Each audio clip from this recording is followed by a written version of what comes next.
Vamos a conversar con María Negroni, autora del Corazón del Daño. Yo diría que María es una poeta que atraviesa la narrativa, el ensayo, la autobiografía, la enciclopedia, la traducción, siempre desde la poesía. Es decir, que cuando no está escribiendo poemas, sigue haciendo poesía por otros medios. ¿Podríamos decir algo así, María? Sí, quizás podríamos detenernos un segundito en qué entendemos por poesía, ¿no es cierto? Porque si ahora saliéramos a la calle e hiciéramos una encuesta y preguntáramos a la gente qué es la poesía, probablemente nos diría que son versos, que tienen rima, que tienen palabras bellas, emociones, etc. Pero la poesía no es eso. La poesía es, a mi modo de ver, como la mayor conciencia que puede tenerse sobre, te diría, las limitaciones mismas del lenguaje. Es una conciencia de la lengua, la poesía. Los poetas son aquellas personas que son más conscientes de que no hay una equivalencia entre las palabras y el mundo. Es decir, que las palabras, que son nuestro instrumento para nombrar, son siempre escasas, tramposas muchas veces, engañosas, son como que tantean, las palabras tantean, quieren nombrar, muchas de las cosas que quieren nombrar no pueden nombrarlas. Entonces, los poetas saben eso. Y por eso trabajan de una manera distinta sobre el lenguaje, distinta que muchas veces los periodistas, las personas que hablan por la calle, tienen otra conciencia. No dije los narradores, porque la buena literatura, la buena narración siempre está cerca de la poesía. Por ejemplo, podemos mencionar a Marguerite Duras, que en un momento de uno de sus libros dice, los libros deben aullar sin ruido. Esa frase escribe. No es un verso, porque está en el medio de una cosa de prosa, pero en realidad es un verso, es poesía eso. Que los libros deben aullar sin ruido, es una frase que podría estar en un poema, podría ser un verso. También podría estar en un poema o ser un verso tuyo.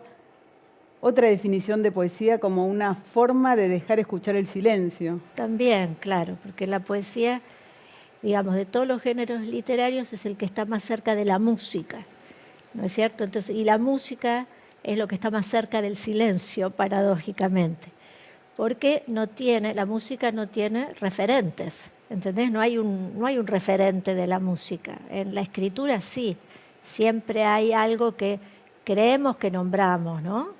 Si yo digo mesa, todo el mundo imagina lo que es un objeto mesa. La música no tiene referentes. La poesía está cerca de la música. Por eso también está cerca del silencio. El silencio es la máxima aspiración, para mí, ¿no? Porque el silencio es lo mismo que el vacío. Nosotros pensamos que silencio es ausencia de sonido, pero no, el silencio, igual que el vacío, es algo lleno. Es otro tipo de plenitud, que no necesita peajes de ningún tipo.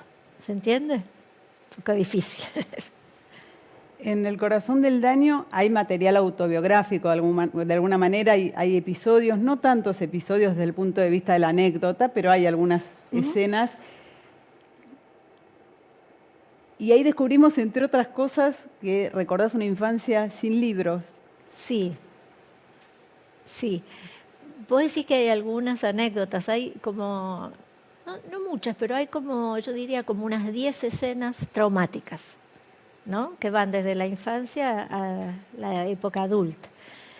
En la infancia sí, el libro empieza así. En la casa de la infancia no hay libros.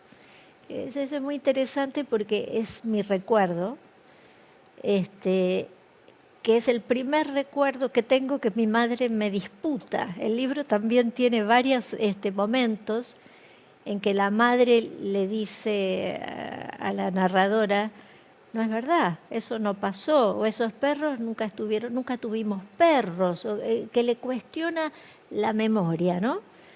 Te Y desmiente. le desmiente, sí, le dice, no, eso no fue así. Claro que había libros en la casa, bueno, yo no tengo ningún recuerdo de libros en la casa de la infancia. Pero bueno, lo cual prueba también que la memoria es una construcción y que es arbitraria también y que uno la recorta y la corrige y la inventa, ¿no? Entonces eso es interesante porque muchas veces se piensa que la memoria va a reproducir algo que pasó de verdad y no lo sabemos. No hay una herencia de libros, pero hay un legado materno que es el lenguaje mismo. Sí, claro. Claro, porque la madre, como digo ahí en el libro, la madre es la dueña del lenguaje, tiene un lenguaje como está, me parece que porque muchas veces yo reproduzco sus palabras, que son palabras, para mí al menos, ¿no? Como cargadas de afecto, pero no en el sentido de afecto de amor, sino de afección, son palabras fuertes, ¿no? Cuando la madre dice, por ejemplo, mírame a la boca cuando te hablo. Que eso es un raro, ¿no? Porque en realidad la expresión es mírame a los ojos. Entonces, mírame a la boca cuando te hablo, o vos sabrás, o todas esas expresiones, o tu padre, escrito todo junto, ¿no? Como si fuera una sola palabra, un personaje que es tu padre. Entonces es como un lenguaje que tiene mucha fuerza, al menos para mí, como yo lo escuchaba y como se me ha quedado grabado en el cuerpo, ni siquiera en la memoria, en el cuerpo, ¿no? Entonces esas palabras de mi madre eran coloridas, eran fuertes, eran eficaces, a veces eran muy hirientes, yo a veces le decía, son como cuchillos tus palabras. Bueno, así que todo eso es un poco lo que está en juego en el libro, ¿no? Mencionaste lo provechoso que fue para vos el oficio periodístico, Sí. pero en algún sentido también las prácticas periodísticas conspiran contra la literatura en el sentido de perder cierto método para sentarte a escribir novelas. ¿En alguna reflexión tuya sobre el oficio de la escritura comparás estas dos situaciones? O sea, la situación del cierre y la urgencia del cierre periodístico que de alguna manera te activa con la situación solitaria de la escritura de la novela que postergás y que se vuelve por momentos imposible de llevar adelante y imposible que prospere.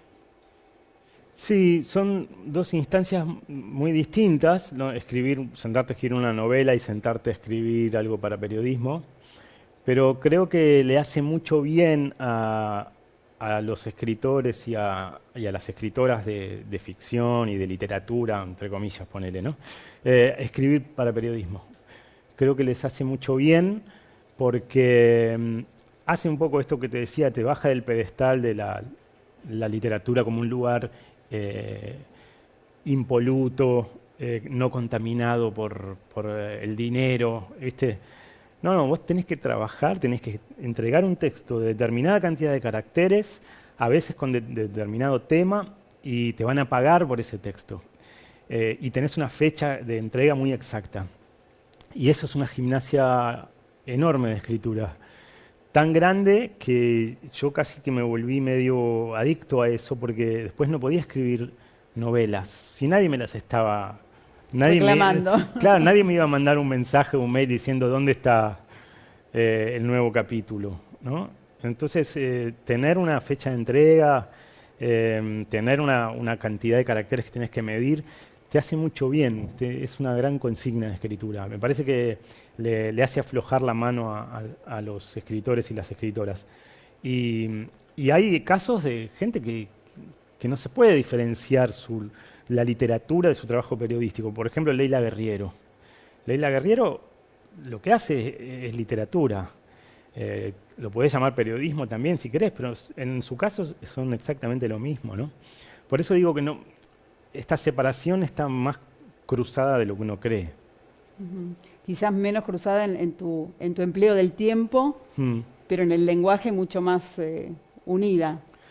Sí, en el lenguaje, tal cual. Es el lenguaje donde al final termina confluyendo las aguas, ¿no? Yo me di cuenta en un momento, escribiendo las columnas para el diario, que no eran un género menor. ¿Para qué diario en ese momento? Escribía para Perfil, más o menos desde el 2008 hasta el 2013, escribí los sábados, en la página de escritores de los sábados. Ahí estaba Fogwill, sigue escribiendo ahí Martín Cohen, Goebel estaba, y Daniel Link también. Y creo que me di cuenta escribiendo esas columnas que no eran un género menor. ¿Viste? Que no es que lo importante es el capítulo de mi novela y esto lo escribo de taquito, total va a salir y al día siguiente se envuelve una docena de huevos con ese diario. No. En la era papel, ¿no? En la era papel. No, eso probablemente se va primero a leer mucho más que tu libro, ¿no? Primero. Después lo va a leer alguien mucho más lejos, por fuera del ámbito del circuito literario. Entonces le tenés que poner a eso toda tu pirotecnia, todo tu amor, o sea, toda tu intención y todo lo que puedas hacer en ese espacio reducido. Y eso para mí fue una lección enorme, darme cuenta de eso, de que no había que subestimar a los lectores del diario. Y entonces, después te das cuenta que esto se viene haciendo hace mucho. Borges escribía con la misma intensidad un prólogo para un poeta medio desconocido que unas páginas de su libro, ¿no? Es decir, que no existen los géneros menores. No es menos importante una columna que una novela, un poema que un cuento, etc. Todo está en el mismo plano.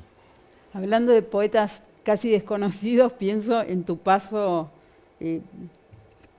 vertiginoso de esa condición de poeta casi anónimo, publicado en un circuito, digamos, del mercado editorial relativamente marginal, de un día para otro a la tapa de Clarín, como ganador creo que el primer premio novela de Clarín, ¿no? Sí, en del el brazo 98. de Bioy, ¿no? Sí. En el año 98. Sí. Me imagino un shock. Tenía 28 años yo ahí.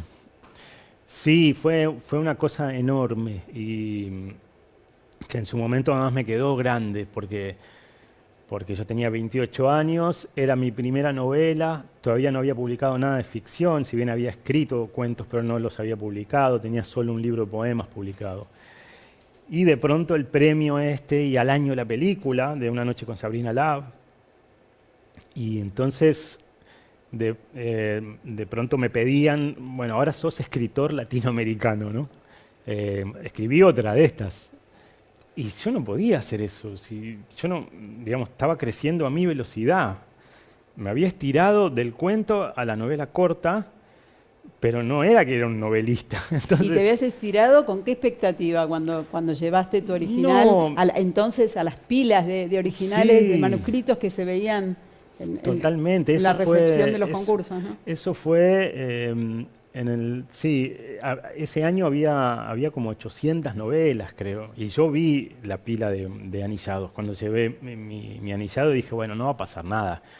En todo caso, me gustaba una de las cláusulas que decía, hay libros que pueden no ganar, pero le pueden interesar a los editores. Entonces dije, bueno, apunto eso. A lo mejor la leen y les interesa. A llamar la atención sin... Sí. Y no, me di vuelta y fue un gol de media cancha, ¿viste? Que no estás ni mirando, ¿no? Yo pateé y entró.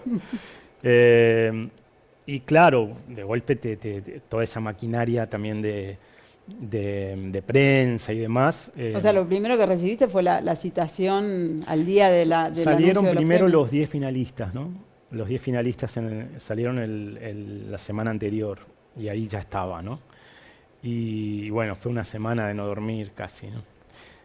Fue increíble eso y la verdad que me dio mucha visibilidad y también me quedó grande en cuanto a publicidad y yo tuve que crecer a mi velocidad, ¿no? Me publicaron en Anagrama, ¿no? Pero no pude escribir otra novela para Anagrama. Me puse a escribir mis poemas, mis cuentos, medio que me atrincheré Y cuando estuve listo, le llevé una novela a Damián Ríos, que era El año del desierto. Claro. Se la llevé a Interzona, una editorial independiente, y la trabajamos mucho con él, con Damián. Y en el medio apareció este tema de la adaptación cinematográfica de la novela, Sí. además. Que, Sí, eso lo hizo... ¿estuviste cerca o...? Esa primera vez no, esa primera vez no participé para nada. Le hizo Agresti a la película. Y en su momento yo la viví como, viste, como que me cambiaba en mi historia, como una gran usurpación. Yo era chico, ¿no? Y me llevó mucho tiempo darme cuenta, primero que la película está muy bien, después que así tiene que ser. El director tiene que cambiar la historia, tiene que hacer cambios porque está pasando del lenguaje verbal al lenguaje de las imágenes, ¿no? Pero fue interesante, fue muy interesante verlo y todavía a veces la pesco pedacitos de la película y me pongo a ver. Yo te podría decir que después de tantos años no me acostumbro. A veces pienso, digo, no sé, por ejemplo, pienso, no sé, mi psicoanalista, ¿no? Y digo, mira, ella ya tiene, bueno, sus pacientes, se toma vacaciones en febrero, ¿no?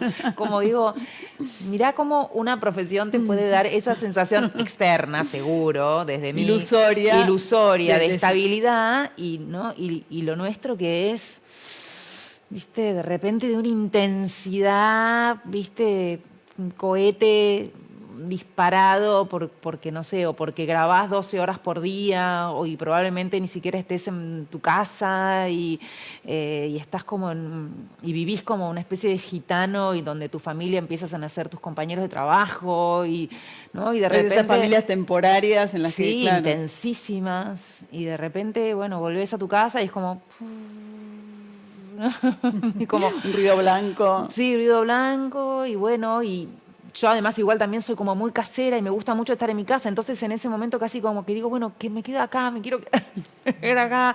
Pero claro, después en el momento decís, ay, pero bueno, pará, y me van a llamar para otro trabajo y voy a tener otro trabajo y nada, ahí para mí vuelvo a que la posibilidad de autogestar, que me vino mucho de la mano de Bartiz, también de mi vieja, también de Claro. vivir, digamos, como del el teatro y la producción desde el lugar de Y tus hermanos y también. mis hermanos, ¿no? Como esa cosa como de generar, para mí es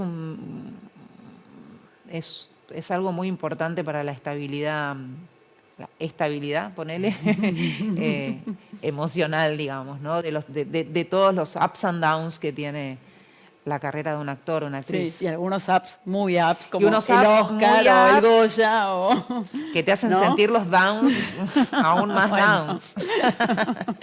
Tanto subes, tanto bajas, dicen. Sí. Bueno, pero digo, algunos momentos me imagino que Sí. medio que parten en dos también la trayectoria, si tenemos que pensar, ¿no? O sea, Sí. El secreto de sus ojos como Sí, un punto, sí, ¿no? sí, un momento muy, muy increíble, sí. ¿Cómo fue? Y yo lo tengo tengo como muy distintos registros de esa experiencia. Por un lado tengo el registro de hacer la película, de filmar la película. Se había filmado con Campanella, además esa película preciosa. Sí, ya habíamos hecho El mismo amor, El mismo amor, la misma lluvia, con Campanella y Darín. Y Darín. Claro. Con lo cual, para mí, desde que hice esa primera película con ellos, era como, bueno, ¿y cuándo viene otra? Porque había sido una experiencia hermosa. Entonces, cuando vino El Secreto, fue como, ay, qué bueno.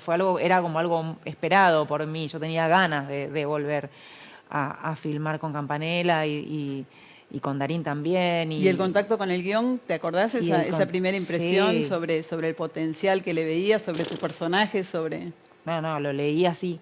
Lo leí. Los guiones son largos, tienen por ahí, no sé, depende, 80, 90 páginas, 120 de repente, no sé, no me acuerdo cuántas páginas tenía, pero digamos, te haces un café en la mitad o lees una primera parte a la noche y la siguiente a la mañana. No, yo lo leí sin parar.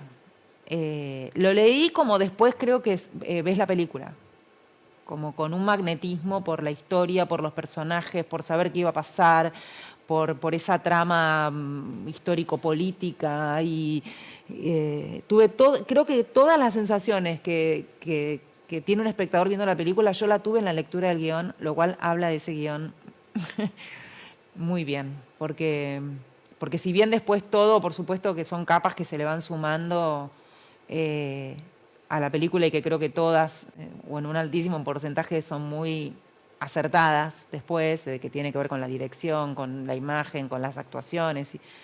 Pero creo que ese guión fue una cosa muy, muy, muy sólida, muy trabajada. Campanella tiene eso, ¿no? Trabaja muchísimo las versiones de los guiones, muchísimo. No sé qué número de versión termina filmando, pero más de 20 seguro. Claro, claro. Y después ese camino a la cima, ¿cómo se fue Claro. viviendo?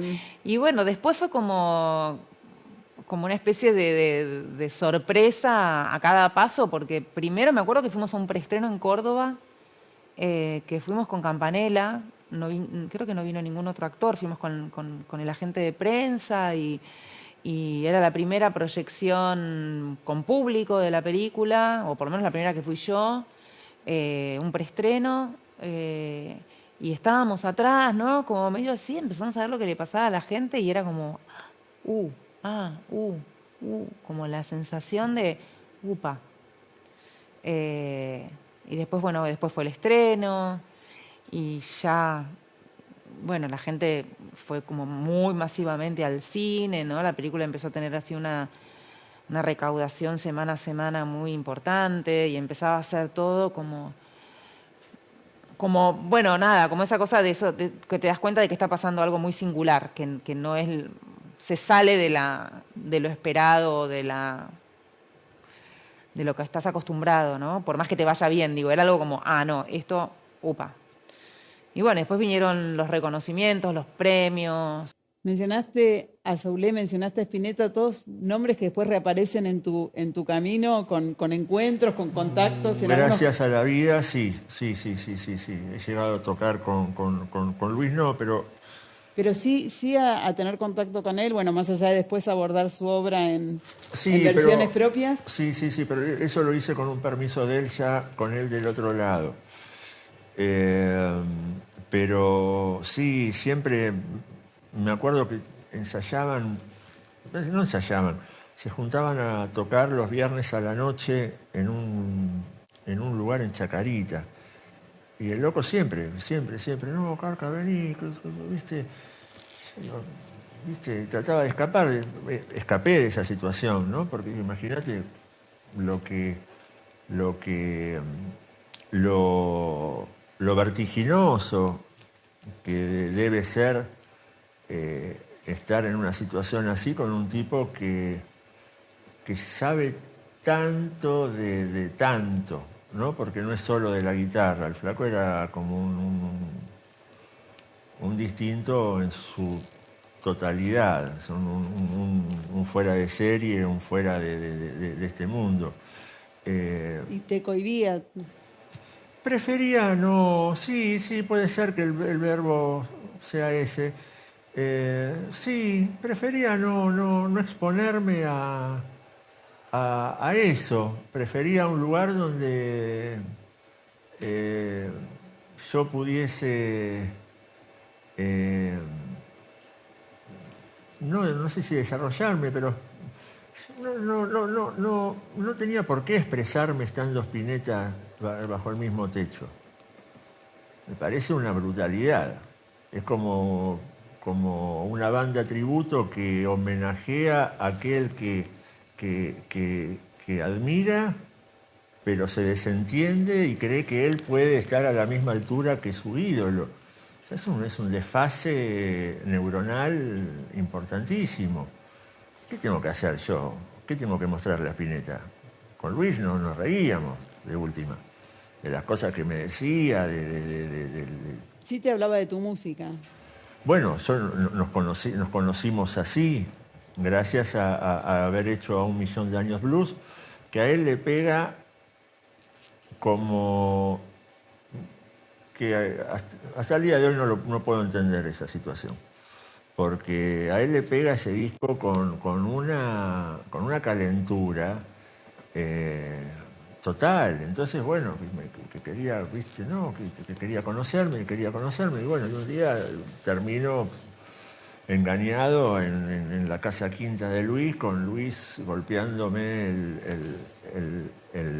la ventanilla del auto, porque yo no quería bajar. ¿No querías bajar por No, timidez? obvio. No quería bajar porque yo conozco la intensidad de ese grande. Entonces me quedo en el auto y lo tengo a Luis con el pelo naranja, en una zunga naranja, descalzo, todo mojado, golpeándome la ventanilla del auto. Carca, abrime, ¿viste? Y se me metió en el auto y bueno, ¿viste? Fue como un tsunami de multicolor, de alegría y goce, ¿viste? Yo lo comparo con cuando sos chico y crees que Papá Noel existe y vas a buscar los regalos al árbol. Ni siquiera esa boludez me ponía tan contento, porque los regalos no eran algo en mi infancia que me cambiaran la vida. No tenía esa cosa infante de... En cambio, ese encuentro sí es un antes y un después para vos. Ese encuentro para mí fue un antes y un después, sí. Y entender con mi segundo disco que había gente ahí afuera grosa escuchándote y qué sé yo.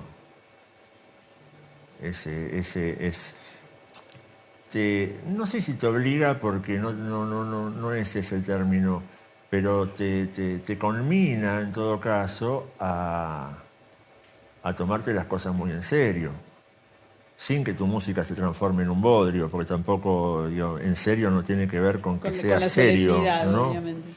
Pero claro que después de ese momento sabía que tomé conciencia que había gente que yo no hubiese vislumbrado nunca que estaba ahí atrás. ¿Y qué otros encuentros te modificaron o reorientaron de alguna manera tu camino? Bueno, en realidad, más que mi amistad con Melero y su generosidad en cuanto a el tiempo que él invirtió en mí como su creación, me cambió por completo. El conocer a Dani y te estoy hablando del De la año época de Tía Newton, digamos. 89, Claro. sí, 90. Eso me hizo entender que había gente que solo ejecutaba instrumentos y había gente que sabía lo que hacía con el arte. Es algo completamente distinto una cosa que la otra. Entonces, bueno, ahí entendí que no era solamente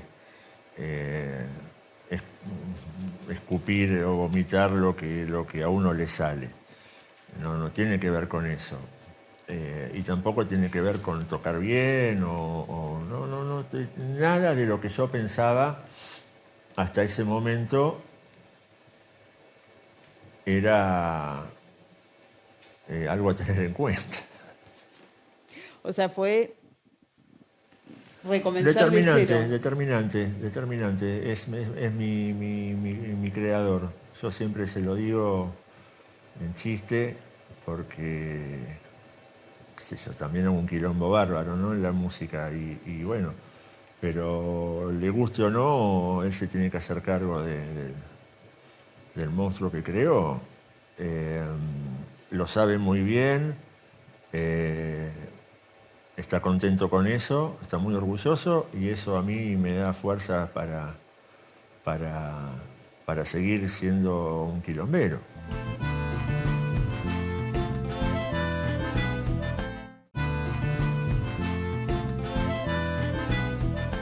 Hablemos un poco de cine, que es el lugar donde pudiste desarrollarte como actor por fuera de tus propias obras, porque como actor hiciste poco teatro de otros, obras escritas por otros, ¿no? Así es. Muy rara vez. Muy rara vez, pero porque en general siempre estoy ocupado con mi propia obra, entonces no estoy muy disponible. Una obra de teatro a veces te puede requerir, en nuestro modo de trabajo, 1 año de ensayos y luego una disponibilidad de 4 años para viajar en giras. En cambio, una película uno la puede hacer en 4 o 5 semanas y es mucho más fácil prestarse a esos procesos de otro en el cine que en el teatro. No es que yo no quiera actuar en obras de otros, es que no se me ha dado tanto la agenda. ¿Y el cine cómo llegó? Bueno, el cine llegó medio de milagro. Creo que todos los actores de teatro fantasean con hacer cine, nos fascina la idea de hacerlo y que quede filmado, no tener que volver a repetirlo y que quede para siempre. Hay algo de matar lo efímero del teatro en el cine que es muy, muy atractivo para cualquier actor. Es otro lenguaje, naturalmente, lleva mucho tiempo entenderlo, mucho tiempo entender que además en el cine, por lo menos el que se hace acá, rige por completo una norma del realismo, aunque la película sea disparatada, son determinadas actuaciones las que se llevan bien con el cine y otras no. Los actores de teatro en general tenemos que aprender a hablar en el micrófono y no gritar, no proyectar, siempre, como te dicen en cine, no, pensalo pero no lo hagas, se va a ver el pensamiento en tus ojos, entender los valores de plano. Bueno, todo eso a mí se me da muy bien, me gusta mucho, es un lenguaje en el que te diría que me siento como pez en el agua. Lo que pasa es que no dirijo mis películas, entonces siempre tengo que hacerlo obedeciendo al deseo de un director, al deseo de otro, ¿no? Pero que también me gusta mucho, es como tomarme vacaciones de mí mismo, que sea otro el que me imagine en roles. Porque cuando yo me escribo mi teatro y me elijo qué parte puedo hacer yo, que a veces no es adrede, a veces la tengo que encontrar porque no pienso la obra para mí o para mi compañía, sino que a veces la hago para otra gente y luego decido hacerla, como fue el caso de La Terquedad, por ejemplo. Yo jamás pensé que le iba a hacer yo, una obra para Frankfurt. Lo que pasa es que en el medio envejecí y ya tuve la edad para hacer el personaje que podía hacer. En cambio, en cine me encanta porque me puedo ufanar de haber hecho cosas muy distintas. Desde un marinero en alta mar, en agua y sal, hasta un exfutbolista en 9, esta película uruguaya que adoré hacer, o películas de época como Sama, o funcionario del Ministerio de Economía, en la película de Martín Salinas, digo, o de John William Cook en Unidad 15, es decir, a veces cuando toca un personaje histórico y uno siente la responsabilidad de tener que hacerse cargo de ese fardo, todas cosas que no te sucederían jamás en teatro. Es muy difícil que el teatro te pida que hagas algo que no sos o que imites algo que no sos. En cambio, al cine le gusta mucho esa ilusión de composición, esa ilusión de construcción. Y es atractiva, el disfraz es fascinante, es como vivir de verdad otras vidas. Y a veces, de hecho, las vivís, ¿no? Uno aprende en el rodaje cosas que no vas a estudiar. ¿Por ejemplo? Bueno, por ejemplo, cuando filmamos Sama, que convivimos con los indígenas de Chaco, de Formosa, ¿no? Con los COM, fue una revelación, un choque cultural para mí fascinante. O, por ejemplo, en una de las últimas películas que hice, que se llama Chau Buenos Aires, que tuve que aprender a tocar el contrabajo, es una película de tango de Germán Kral, y en la bandita de tango yo toco el contrabajo. En principio la idea era que hiciéramos playback, pero él dice, odio cuando en las películas se nota que el actor no está tocando. Me pusieron un coach, que es ahora mi mejor amigo. ¿Quién es? Es Patricio Cotela. Patricio Cotela, gran contrabajista y además de me prestó el contrabajo Ignacio Barchowski del arranque. Otro yo toco referente. un contrabajo de Barchowski. Y los dos juntos me sacaron adelante y vino la pandemia y yo quedé encerrado con un contrabajo durante 1 año, con lo cual cuando volvimos a filmar yo tocaba el contrabajo. Mal, mediocremente, pero lo tocaba. Cosas que te da el cine, que el teatro en general no te da. O las artes marciales, por ejemplo, para una película empecé a estudiar artes marciales y me gustó tanto que seguí. Ahora nunca llegué a dar el examen de cinturón negro porque vino la pandemia, pero soy cinturón rojo de Pacua. Mirá. Y manejo, sobre todo mi habilidad son las espadas chinas, que es algo que me gusta mucho. Estoy pensando en una película, decís, es el director el que te elige para el personaje, ahí no hay nada que uno haga pensando en uno, pero Me imagino que es como un personaje, una propuesta ideal que te llega la de hacer El hombre al lado, ¿no? Un Sí. personaje... Sí, claro. Bueno, esa es la película bisagra probablemente. Yo hasta ese momento venía haciendo roles quizás un poco azarosos. Había hecho La Ronda de Inés Brown, donde hacía un personaje muy, muy simpático. Nunca más me volvieron a ofrecer personajes tan empáticos, A mí me encantó eso, porque digo, ¿qué verá ella de mí para este rol? El hombre al lado es sí un diseñador muy sofisticado, muy neurótico, que explota algunas de mis habilidades, habla en inglés, habla en alemán, como muy pensado para mí, lo cual a mí me trae muchos problemas, porque yo después les tengo que explicar a mis vecinos que yo no soy así de mala onda, ¿no? Claro, porque esto es un una monstruo. cuestión de medianera que Sí, el que se dispara- pelea con el vecino, pero lo sorprendente es que si bien yo ahí podía sentirme muy cómodo con el rol, naturalmente pienso pestes de mi personaje y aún así puedo encarnarlo. Esto a mí me encanta, sobre todo me encanta actuar los villanos de las películas. Pero además en contrapunto con Daniel Araoz, que era un dúo de una potencia formidable. La película estuvo pensada todo el tiempo para nosotros dos, como si mezclaran agua y aceite. A ver qué pasa. Una película de diseño, realmente que yo adoro, los adoro a ellos. A Duprat y Con, Con. y fue una película que me abrió un montón de puertas internacionales también, claro. Todas las experiencias europeas me imagino que habrá para vos un gran contraste respecto de las formas de producción locales, ¿no? Pues trabajaste Sí. mucho afuera, en el Châtelet, en el Real. Sí, totalmente. ¿Cómo es ese contraste? Y otro mundo, es otro mundo. Igual, sí, ellos no pueden mucho creer, porque como acá nos formamos ante la adversidad, y entonces ya haces otros roles, haces producción, ya tenés que saber cuánto dinero hay, dónde podés comprar, o sea, vas muy preparado. Y entonces allá es un poco una vacación, ¿no? Trabajar. O sea, vas preparado para resolver problemas que no existen allá. Claro, ¿no? Son como teatros muy... También yo tuve la suerte de trabajar en teatros oficiales, porque no sé si todos los teatros son así. De golpe, yo supongo que hay un under también y hay teatros que no. Tuve la suerte de trabajar en teatros así con presupuesto y como muy organizados, con sastrerías increíbles o con posibilidades económicas muy buenas. Entonces, es fantástico. Bueno, por otro lado acá, en el San Martín, tuviste infinidad de proyectos. Es como tu casa. Me imagino que también habrá un hábito de trabajo y de convivencia con los talleres en el San Martín, o en el Colón, en sastrería. ¿Cómo es esa dinámica? Es histórica aparte esa relación tuya. Claro. Porque o sea, aquel Romeo y Julieta fue en el San Martín. Fue en el San Martín. Claro. Y desde entonces... Sí, trabajé, periodos sí, periodos no, la gente también se fue jubilando, pero bueno, sí, siempre sastrería es un lugar, para mí yo siempre digo que es muy encantador, porque, por eso me dicen, la escenografía, el otro día estaba en una mesa redonda de diseñadores escénicos y estaba con Jorge Ferrari, que es escenógrafo, que es muy amigo mío también. Y entonces le preguntaban por la escenografía y él decía que le encantaba. Y yo decía, la diferencia que siempre digo es, me encanta el crujir de las sedas y de las agujas, el silencio. Y no me gusta el martilleo de los maquinistas. O sea que es como otro mundo, ¿no?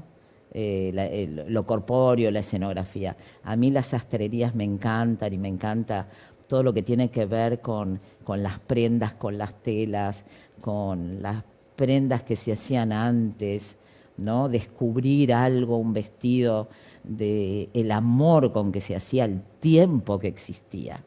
Porque lo que ves sería imposible de hacer hoy día, porque la gente no tiene ese tiempo, ni se lo toma, ni se lo puede tomar. Entonces hay toda una labor que yo digo que es muy amorosa y conmovedora para mí, ¿no? En todo lo que tiene que ver con la costura. Así que sí. ¿Vos no tenés una práctica de costura? en costura? ¿Nunca hiciste nada? No sé coser un botón. Lo hago y lo hago de una manera horriblemente desprolija, porque soy ansiosa. Entonces me apuro, se me enreda, me sudan las manos, todo mal. O sea, esa parsimonia que admirás no la... No, claro, lo tienen los otros. Yo no la tengo, no sé coser a máquina, no sé hacer un molde. O sea, sé cómo tiene que quedar Claro. y sé lo que está mal y lo que está bien, porque lo aprendí.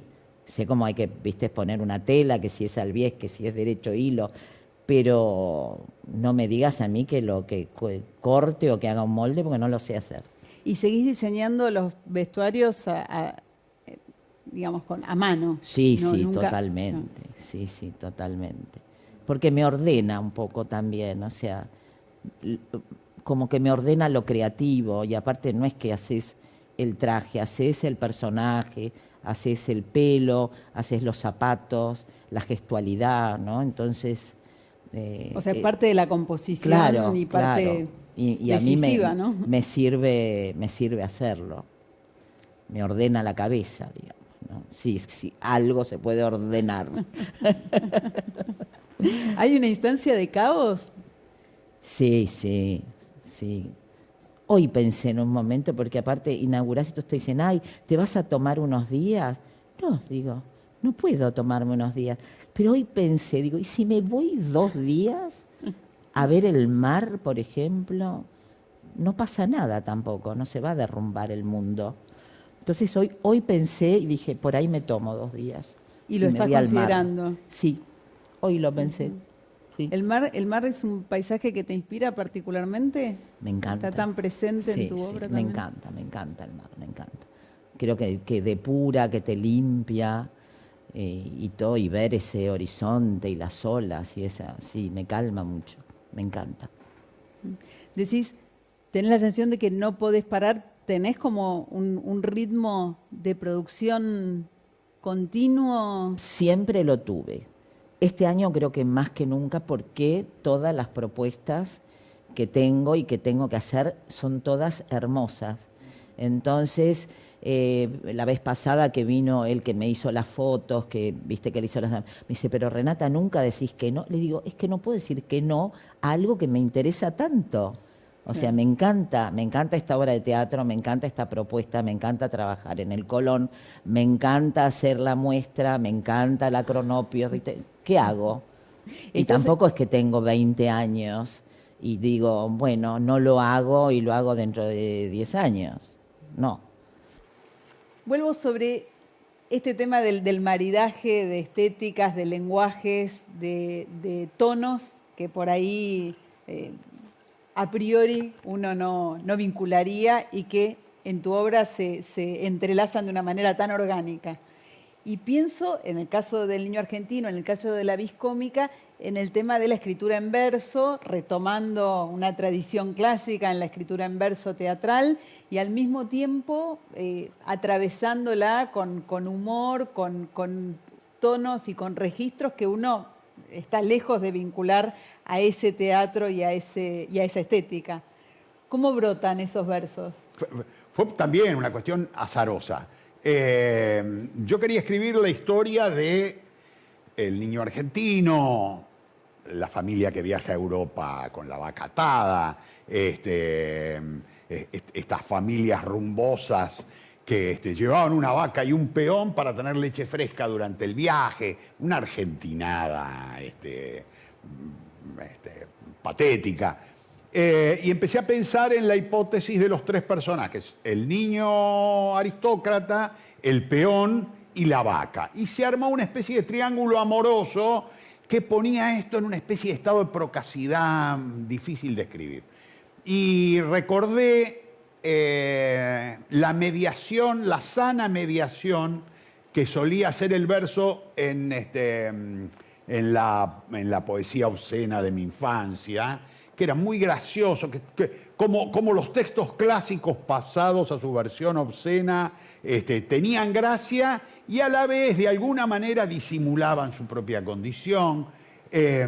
Esa poesía obscena Ese tipo de versos y procaces que recogía Lehmann Nietzsche en su trabajo de lexicógrafo y de arqueólogo. Lehmann Nietzsche, nada menos, extraordinario, el libro de Lehmann Nietzsche dedicado justamente a la recolección de esos materiales, libro que lamento siempre haber prestado y que no ha vuelto a mi casa. Gran pérdida. Esto era de principios del siglo XX, igual que el episodio de la familia aristocrática viajando con la vaca a bordo para tener leche fresca, ¿no? Efectivamente. Por el otro lado, a ver, yo había escuchado 1000 veces esto de los viejos autores del teatro en verso decían, es más fácil escribir en verso que en prosa. Así, es más fácil escribir en verso que en prosa, es muy difícil escribir en verso. Cuando empezás a escribir en verso, te das cuenta que tenían razón. Hay algo en la escritura en verso muy poderosa, y es que cuando uno entra en el ritmo del verso, empieza a escribir con el oído y no con la cabeza. Por lo tanto, uno se abandona a el poder de disolución de los lugares comunes que tiene la rima. Es decir, vos vas a poner una palabra que es un lugar común, pero la rima te obliga a buscar otra palabra. Y esa otra palabra que suena de otra manera te lleva a otra palabra. Lo que uno siente es que las imágenes en la cabeza, cuando escribís en verso, aparecen de una manera muy diferente que cuando escribís en prosa. Al principio cuesta, y cuando entras en el proceso, y yo digo, bueno, es como el payador. Claro. Aparece solo, va apareciendo, el O rapero. como el rapero también, sí, el Es freestyle. rapero. Claro. Aparece, van apareciendo. Bueno, el niño argentino en eso fue una experiencia apasionante. Escribir en verso es tan fácil como difícil es corregir en verso. Porque cuando vas a corregir, ahí sí que tenés el Claro, despelote. las sustituciones son casi imposibles. Claro, métrica y rima, tenés que... a veces son días hasta que encontrás cómo modificarlo. En la vis cómica usé una modalidad mucho más desprejuiciada, que es, a veces usan el verso. Es más, casi te diría, el recurso jodón de que a veces riman, pero el texto no está escrito con la rigurosidad de la rima, ni mucho menos. Pero me gusta mucho, me gusta. Con la misma pasión con la que hablas del teatro, te escuché hablar de la jardinería alguna vez. ¿Es así? Sí. ¿Es una vocación, es un hobby? No, sí, es una pasión. Es una pasión, pero no es... A ver, no es hobby porque yo no lo hago en tiempo libre, sino que está presente siempre. Vivo aquí en un departamento con un balcón terraza muy grande, inundado, desbordado de plantas, plantines, digamos, un balcón que no luce como tal, luce más como una casa de plantas que como un balcón. Un vivero. Como un vivero que como un balcón, porque lo que me gustan son las plantas y no su efecto decorativo. Y tengo fuera de Buenos Aires también una casa donde tengo un gran jardín. No es hobby, porque yo no es que le dedico tiempo libre. La verdad es, el tiempo de mi trabajo está intercalado siempre con el jardín. Yo estoy siempre saliendo al jardín y haciendo algo. Estoy siempre metiendo las manos en la tierra. Casi te diría, a veces hago más trabajo en la tierra que lo que escribo. Pero si no lo tengo, no se me combina lo otro. Por ejemplo, mi vida es un sinfín de caminata, jardín y escritura. Y se van alternando. Alternando y superponiendo a veces, Sí, o sea, sí, escribís sin mientras parar. caminás o creás mientras caminás, Sin elaborás. parar. Yo digo, yo no puedo caminar sin la libretita de lo que hablábamos, la sagrada libretita, porque a la libretita va a parar todo. Uno cuando va caminando aparecen las imágenes. Y lo que uno descubre rápidamente es que las imágenes necesitan ser registradas o pierden su condición aurada. ¿Por qué algo te sorprende? Yo siempre digo, es material aurado, es un material que contiene algo por lo cual uno siente la sorpresa de ese material. Si uno no lo registra, ese material pierde el aura. Uno se queda con la idea, pero no con la imagen que lo conmovió. Entonces, la libretita es la cámara fotográfica, es el lugar donde uno registra eso. Si yo no camino, no aparecen. Y de todo eso que registrás, en esta etapa hay cosas que van hacia el teatro y cosas que van hacia la narrativa o hacia escritura después en redes o... De todo. De todo. Continuamente está el material laburado, por supuesto, aparece por demanda, porque la demanda es estoy escribiendo narrativo, estoy escribiendo teatro, o a veces estoy escribiendo teoría y también aparece.